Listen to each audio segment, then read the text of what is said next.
Assalamualaikum and a very good morning. On this video, my team member and I will be discussing about the abdominal aortic aneurysm for the code MRD 502. So without further ado, let's get started.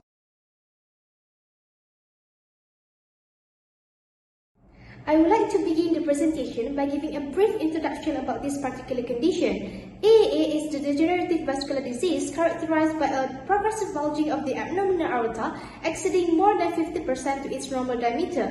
Based on my study, 80% of the aneurysm case primarily affects the infrared segment of the aorta, especially proximal to its bifurcation into the common iliac arteries. And the risk factor for this condition include male gender, advanced age, especially more than 65 years old, hypertension, cigarette smoking, CAD, and family history. For your information, AAA is a life-threatening condition. Therefore, if left untreated, the mortality rate will increase to 80 to 90% due to a progressive dilatation and the weakening of the vessel wall, which may lead to a rupture. And the likelihood of the rupture is actually depends on the size and the expansion rate of the aneurysm itself.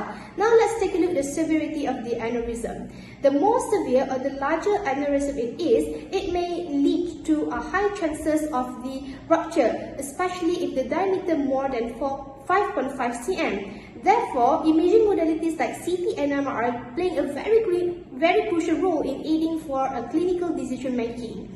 That's all from me. Moving on to the sign and symptom. Next, I'll explain about the sign and symptoms of AAA.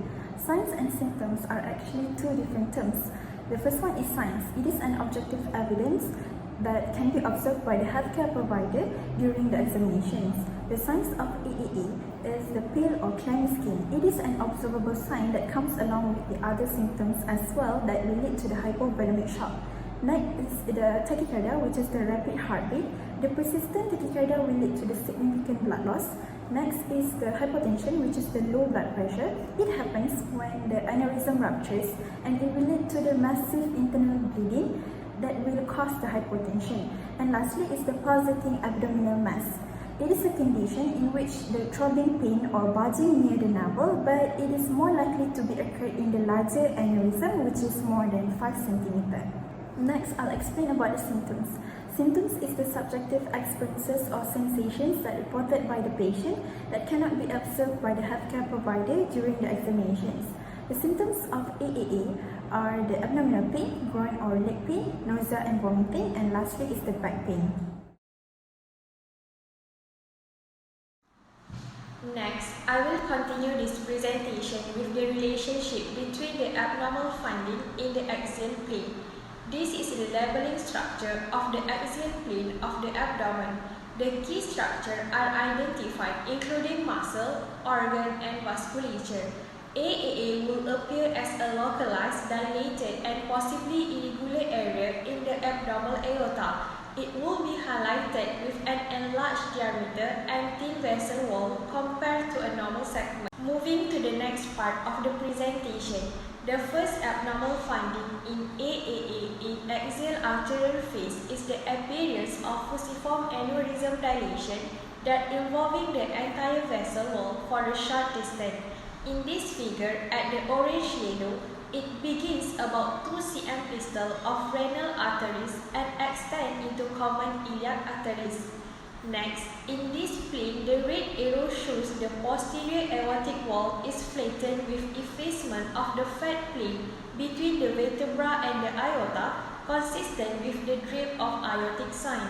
And last but not least, it also shows the pink arrow, a small amount of neural thrombus measure up to 3 cm along the posterior and lateral wall.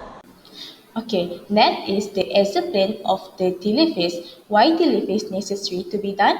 It is because it can detect slow flow phenomenon like endol leaks, thrombosis, or subtle contrast pooling that may be missed in the arterial phase, as is shown by the images.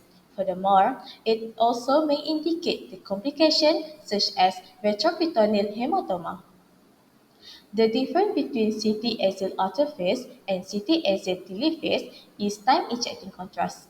For the atrial phase, it took 12 seconds post-bolus to visualize the bright lumen, dark thrombosis, and clear vessel wall, while for the telephase, it acquired 120 to 300 second post-contrast.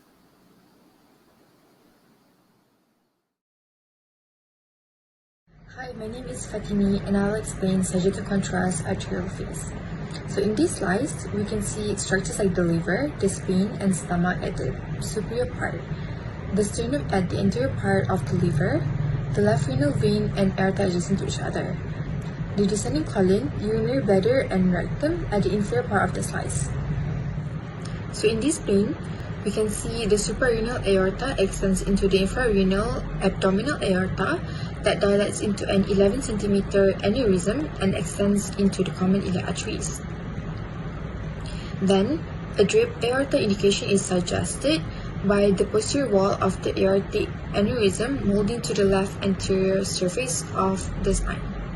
Assalamualaikum and hi, my name is Nur Izati Atika binti Muhammad Rohan and I will continue on coronal plane anatomy of computed tomography.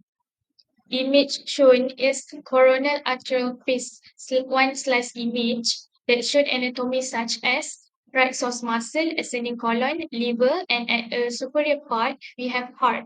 At the lateral part on the left we have stomach, spleen, and left kidney. Inferior part we have bladder and prostate gland. Suprarenal portion of abdominal aorta is associated with the pathology located at the middle. Image of coronal arterial phase showed abnormal finding which is fusiform aneurysmal dilatation of the infrarenal abdominal aorta with a maximum diameter of 11 cm. It begins approximately 2 cm distal to the renal arteries and extends into the common iliac arteries.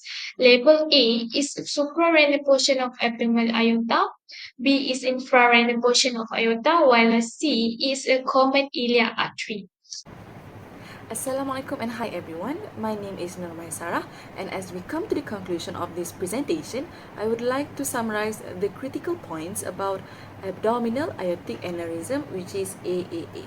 So AAA is a degenerative vascular disease characterized by the progressive dilation of the abdominal aorta exceeding 30 mm or 50% of its normal diameter, which is very commonly located in the infrarenal region, which results from weakening of the aortic wall.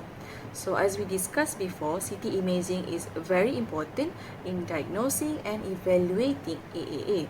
It provides a very clear visualization of the aneurysm size, location, extent, and help in aiding in treatment planning and risk assessment. So the common imaging findings include fusiform aneurysmal dilatation of the infrarenal abdominal aorta, and in cases of impending rupture, the draped aorta sign, and AAA can also involve or displace surrounding organs. So as conclusion, CT remains the gold standard for assessing AAA and guiding management strategies. I think that's all from us. Thank you so much.